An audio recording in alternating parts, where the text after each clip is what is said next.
The CEO of a European stock market said that cryptocurrencies are becoming more popular. If you look at the company's partnerships, you can see that it works with Ripple. This makes me wonder if XRP will start to be used in the European stock market. That's what we're going to talk about. We'll also talk about whether BlackRock will start offering XRP ETFs. There's new information that we need to look into. To start, here's CEO Borje Skuggerts talking about how crypto is becoming more popular and how the EU is way ahead of the US in this area. Let me play this. We have the biggest crypto and digital assets business of any standard exchange. Cryptocurrencies are becoming more famous. What's going on with them? More and more people own crypto, and this is a trend that will last.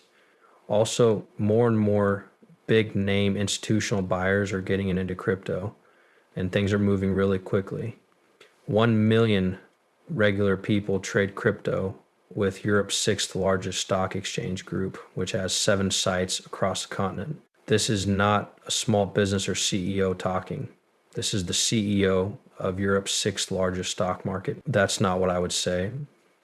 It's interesting, and you're asking a great question. In fact, Europe is ahead because we have a rule in place that I think is called mejor.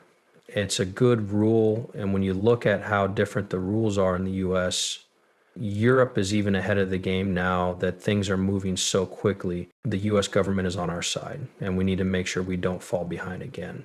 I agree with everything you said. The European Union did pass crypto rules in April 2023. They're called MiCA, and they didn't go into effect until the end of 2024.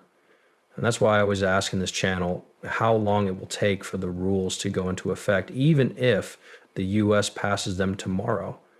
I looked up Boris Stuckert, who runs the 6th longest exchange in Europe, to make sure I was reading it correctly, and he confirmed that I was right. There are 3 major stock markets for rates: the German, Swedish, and Swiss. This is not a small matter, and I'm sure this is CEO Matteo talking. Bank also works with, he said that they would start looking into this when they reached 1 million crypto users. When Bank teams up with Boris Stuckert, you might think that Bank gets a crypto custody license.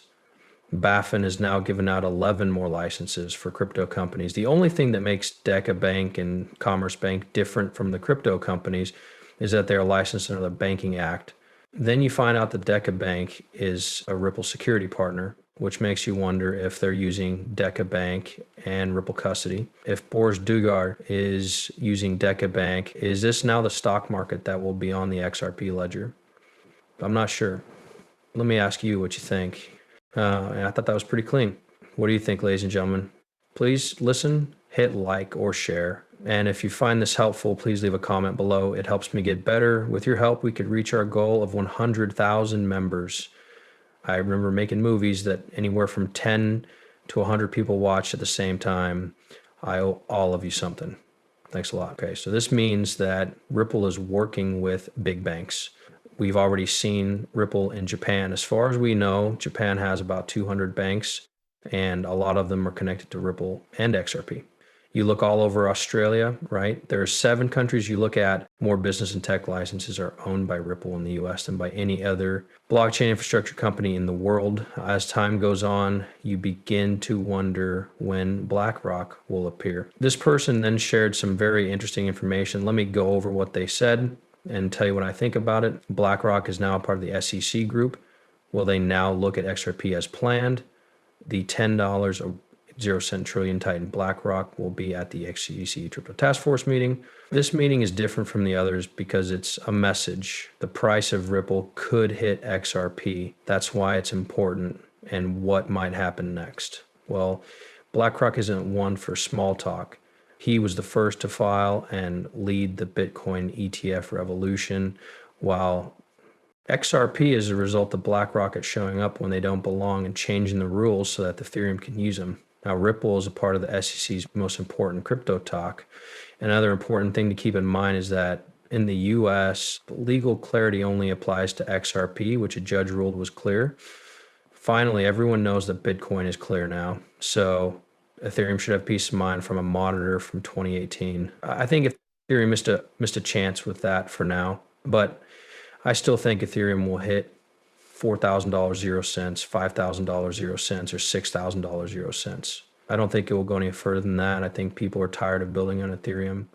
I still think it will get a boost. It also says that Ripple has just paid a $50 million settlement to clear up the legal mess. Franklin Templeton Pro shares filings show that there is now more interest in the ETP. It's great that XRP can be used across borders, which makes it a great choice for a regulated ETF. Also, remember that when spot ETFs are accepted, they will bring more liquidity to the ecosystem, which is something we really need. One cool thing about this is that when they make these ETFs, they have to buy this XRP ahead of time so it can be a part of the ETF. Since they buy XRP ahead of time, it will be locked up for a while, which can lower the amount of XRP in circulation and give the market more time to find a price structure. We've seen more than just Bitcoin and Ethereum. We've also seen Solana, Litecoin, and XRP. You will see more asset ETFs. From what I can tell, there will probably be groups of ETFs like an AI basket, a deepening basket, and a useful basket. There was also talk about how to keep altcoins safe in a way that the government could control. We know that banks want to work with real crypto companies that have built-in compliance features to make crypto classifications clear and offer a lot of security choices. I think it's important to know the difference between those two things. Getting legal deadlines and institutional goals to work together also means that our rules need to be changed, because these are rules from the 1700s and 1800s, and they haven't been changed in almost 100 years. They need to be updated for the digital age so that institutional interests and legal deadlines can work together. Yes, I think businesses want crypto, which is why XRP is slowly gaining ground by getting licenses in Dubai, Singapore, and the EU. As you may know, Ripple is trying to take over Circle, and a new stable coin just came out. I'm not sure if Circle will let that happen, but sometimes money speaks louder than words. If I were them, I'd say, thank you very much. If you give me $6 billion, 0 cents, I'm leaving for a really, it's a nice place to live. What do you think I mean when I say somewhere really, really nice? Where do you want to live? Tell me in the comments and I'll do my best to find them. Then I'll talk about how Ripple is expanding its ways to send and receive money and store it. Every day, the FX market is worth $7 trillion, 0 cents, or $500 billion, 0 cents. Ripple is known to cover 90% of that market. Everyone who moves from the old market to XRP saves a lot of money every day. It's as easy as that. Institutions are getting back in and watching to see what assets regulators allow.